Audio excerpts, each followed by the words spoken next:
My name is Rebecca Hayes. The moment that still burns in my chest happened at my own father's retirement ceremony. I walked up to the gate, only to be told my name wasn't on the list, because he had erased it. And when I glanced over, he didn't even deny it.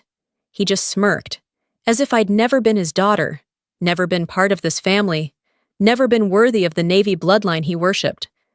That was the day I realized the story my family had written for me, forgotten, dismissed, unwanted, was about to shatter, because I carried a truth on my shoulders they could never erase. It was still early when I walked up to the naval base in Virginia Beach, the spring air crisp enough to sting my lungs.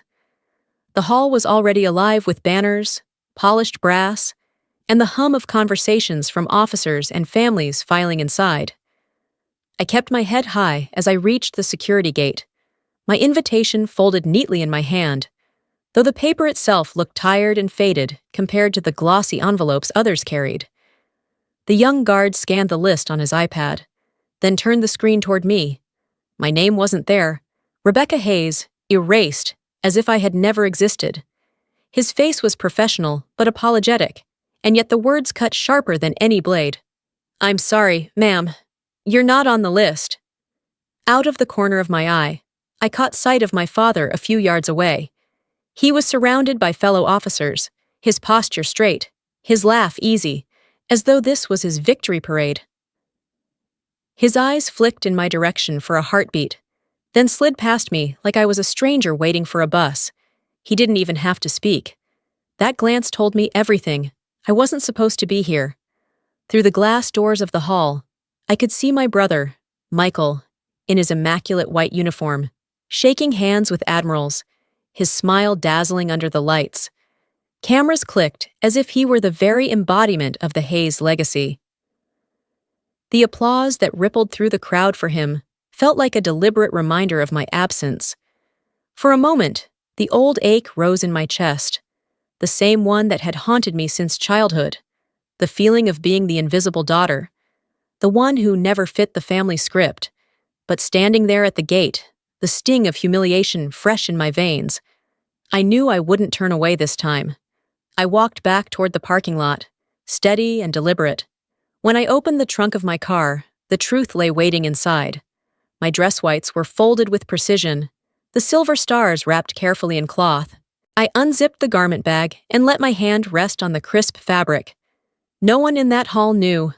Not my father, not my brother. No one.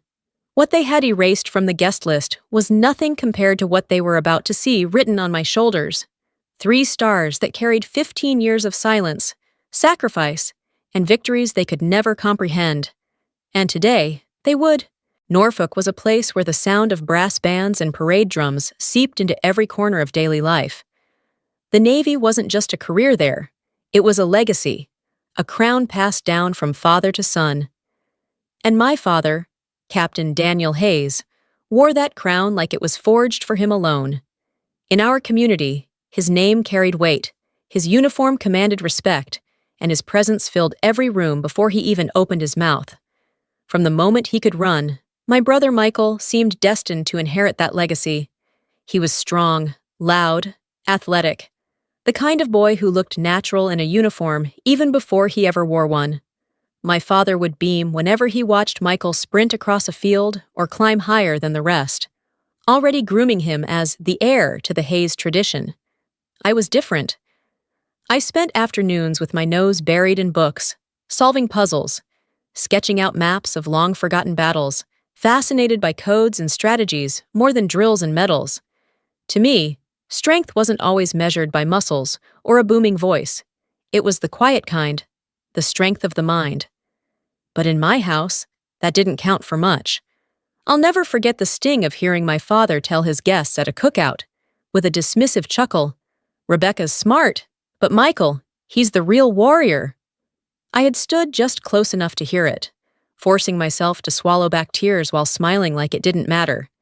When Michael received his acceptance letter to the Naval Academy, the whole house turned into a carnival. Relatives poured in, flags waved, and the backyard grill roared while neighbors toasted his bright future. That same week, I had placed first in a national cryptography competition, beating out college cadets and seasoned analysts. My father's only comment was a polite nod, and the words, "That's nice, Rebecca, but it's not a commission."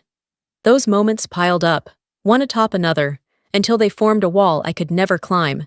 Even in the framed photographs that lined the living room wall, the story was the same. There was Michael in his academy blazer, my father's proud hand on his shoulder. There was my mother, radiant beside them. And then there was me, cropped near the edge, standing just out of the center, as though my very presence was an afterthought. I grew up learning that no matter how hard I tried, I would always be the shadow, never the heir. When it came time for me to choose my own path, I didn't follow Michael into the parades and salutes. Instead, I slipped into the world of naval intelligence, a place of silence, dimly lit rooms, and eyes trained on screens instead of crowds. My battlefield was invisible, but no less dangerous. There was Iron Shield, the operation that kept me awake for 36 straight hours as we unraveled a cyber attack aimed at crippling a carrier strike group. If we had failed, 5,000 sailors could have been left adrift, blind in hostile waters. We succeeded, and the carrier sailed on, business as usual. No one ever knew. Then there was Silent Echo. A SEAL team was trapped behind enemy lines, their comms jammed, time running out. I rerouted a satellite from another theater of war, buying them the coverage they needed to escape. They made it back alive, but no one asked how. Their survival was chalked up to luck. I was never part of the story. And Midnight Falcon, a freighter disguised in the Pacific, carrying radioactive cargo that could have sparked an international disaster. With MI6 and the Australian Navy, I coordinated the intercept, neutralized the threat, and kept it out of the headlines. When dawn broke over the ocean, the world never even knew how close it had come to chaos. The medals that followed were locked in drawers. The commendations came in sealed envelopes. My proudest possessions weren't the ones with ribbons or signatures, but a single handwritten note from a SEAL I'd never met. "We're alive because of you. A man never forgets that." I kept it tucked away in a drawer, proof that my work mattered, even when no one said it aloud. Pride lived in me, yes, but it was accompanied by a profound loneliness. Because while I carried those victories, I could never share them with the people who should have mattered most. My father, my mother, my brother, none of them ever knew. To them, I was just the daughter who pushed papers behind a desk. And that was the cruelest twist of all. They never once imagined that the very ceremonies they celebrated, the legacies they boasted about, were only possible because of the unseen work I did in the shadows. I slipped quietly into the hall, keeping to the shadows near the back row. My uniform stayed folded in the trunk of my car. For now, I wore only plain clothes, invisible among the polished whites and blues around me. The space was hushed and reverent, banners hanging from the high ceiling, medals gleaming under the lights. Every detail screamed ceremony, tradition, and pride. The master of ceremonies cleared his throat and launched into a glowing speech about the Hayes family, calling us a model of naval legacy. The words made my stomach twist. Applause thundered as Michael stood in his dress whites, broad smile shining, the picture-perfect officer my father had always paraded. Each clap felt like a hammer striking down the message that he, and only he, carried the Hayes name forward. When the MC spoke of all the children of Captain Hayes, my name never passed his lips. The omission wasn't a mistake. It was deliberate, rehearsed. My chest burned as whispers rose around me. "Rebecca? Isn't she the one who just does office work?" "She's not really military, not like her brother." The words cut sharper than any reprimand, each one a reminder that my own family had written me out of their story. Then, almost imperceptibly, a different kind of whisper reached me. A small group of young officers seated nearby leaned toward one another. "I've seen her name in a classified report." Rebecca Hayes. Could it be her? The disbelief in their voices was tinged with something else, recognition. For the first time, I realized there were cracks in the wall my father had built to keep me invisible. People outside the family knew, even if they couldn't say it aloud, but the deepest blow came when I found a stray folder on a side table, left carelessly among the ceremony programs. My eyes scanned the page, an internal memo regarding the guest list. At the bottom was my father's signature. It was his hand that had ensured my name would not appear. His words, written in black and white: "Omit Rebecca Hayes. Do not detract from Michael's recognition." The sting of betrayal burned through me. My own father had erased me, not by accident, not by oversight, but by choice. For a moment I felt small again, that forgotten girl standing at the edge of family photos. But something shifted as I sat there in the back row. Anger sharpened into resolve. I refused to let them keep writing this story for me. This time, the truth would walk into the room, whether they welcomed it or not. I stepped into the hallway to breathe, the polished wood floor echoing softly under my shoes. The air out here was cooler, quieter, but not enough to drown out the voices drifting from around the corner. I froze when I recognized Michael's voice. "If Rebecca shows up," he whispered urgently to a fellow officer, "she'll take everything from me. She always has. Even when no one noticed. I can't let that happen." His words were heavy with desperation, his usual confidence stripped away. His friend gave a tight, uneasy laugh, offering no reply. But the look on Michael's face, anxiety etched into every line, told me more than his words ever could. He wasn't proud of me. He wasn't indifferent. He was terrified. That moment snapped everything into focus. It wasn't just my father who had worked to erase me. My brother, too, had lived in fear of the truth about me. The two men who should have stood beside me had instead become allies in my erasure, bound not by pride, but by fear of being overshadowed. I slid my hand into the pocket of my coat, fingers brushing against the folded letter from a seal I had saved long ago. The ink was smudged, but the words still carried weight. "We're alive because of you. A man never forgets that." My grip tightened around it as I whispered to myself, "The truth doesn't need me to shout. It will speak for itself." The pain of their betrayal settled deeper, but so did my clarity. They didn't want me here because they knew. They knew if I stepped into the light, I would eclipse them without saying a single word, and that was exactly what I intended to do. The wind off the Virginia Beach shoreline whipped through the parking lot, carrying the salt of the ocean and the faint echo of distant gulls. I opened my car door and slid inside. The noise of the ceremony muffled behind layers of steel and glass. On the seat lay the garment bag I had carried with me, untouched until now. I unzipped it with steady hands, revealing the pristine white of my dress uniform. Every crease was sharp, every line exact, the product of years of discipline no one in my family had ever acknowledged. I buttoned each clasp deliberately, as if fastening every slight, every dismissal, every wound I had carried. 15 years of silence and sacrifice sealed into fabric. When I pinned the 3 polished silver stars onto my shoulders, the weight settled differently, not as a burden, but as proof. I caught my reflection in the rearview mirror. Gone was the woman who had been erased from family photographs, written out of stories, left standing at the gate like a stranger. The face staring back at me was Rear Admiral Rebecca Hayes, and there was no mistaking her. My phone vibrated on the console, the screen flashing with a secure-coded message. I opened it quickly. "We know they didn't invite you. Remember, your presence matters more than they want to admit." The words tightened my chest. My superiors knew. They saw. They wanted me there, even when my own blood didn't. I drew in a deep breath, my hand resting briefly over the stars on my shoulder. "Not for revenge," I whispered to myself, "but to step into the light." And with that, I opened the door, the wind catching the edge of my cover as I prepared to walk back inside. The air inside the hall was heavy with ceremony. Every eye turned toward the stage where the master of ceremonies was preparing to introduce my father. His voice rang out with rehearsed dignity, the kind meant to frame a man's life as a triumph. The audience sat perfectly still, 100 uniforms in sharp rows, every breath synchronized in silence. Then I pushed open the doors.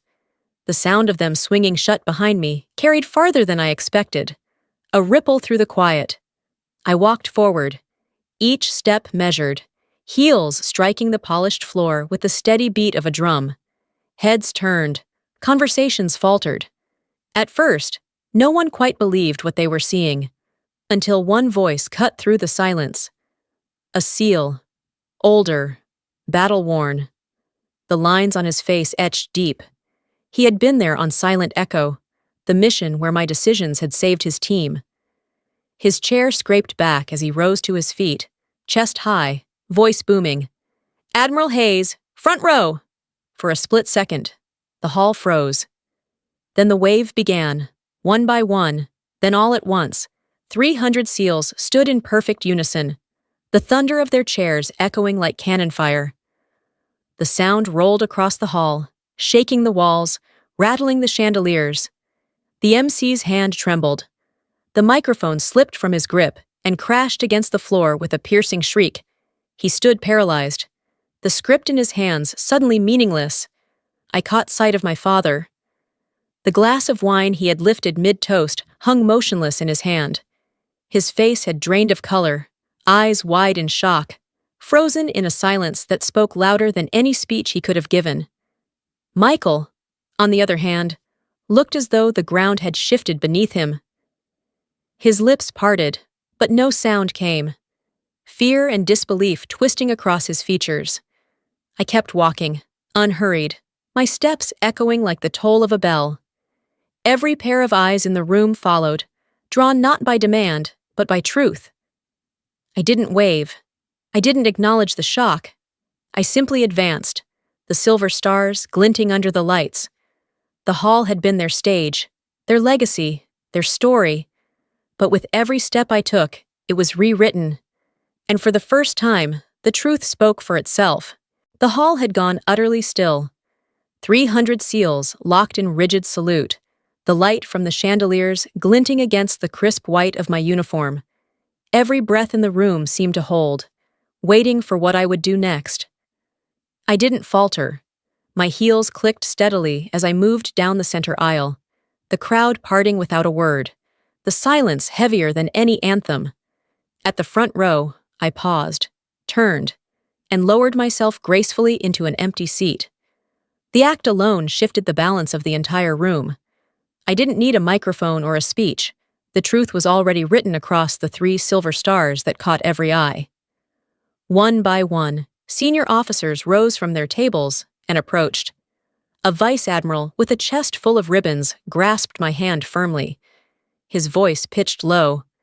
"It's good to finally meet the name behind those reports." Another followed, and then another, each handshake carrying a weight of recognition I had been denied for years. Finally, a 3-star admiral leaned close. His words meant only for me. "If it weren't for you, ceremonies like this wouldn't even exist."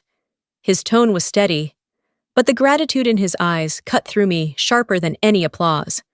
From the corner of my vision, I saw my father frozen in place, the glass of wine trembling slightly in his hand, as though he couldn't decide whether to hold onto it or let it fall. Michael sat hunched forward, gaze fixed on the floor, unable or unwilling to lift his eyes to me. Their silence screamed louder than the speeches that had erased me.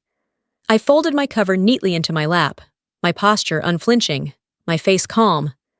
I didn't stand to address the room, didn't explain or defend. I didn't need to. Sitting there, fully seen, fully undeniable, was the answer they had spent decades trying to avoid. And then it came. A single clap, hesitant at first, then another, then a swell that filled the hall. Applause rose in waves, not summoned by the MC, not prompted by tradition, but pulled from the audience by something they could no longer deny.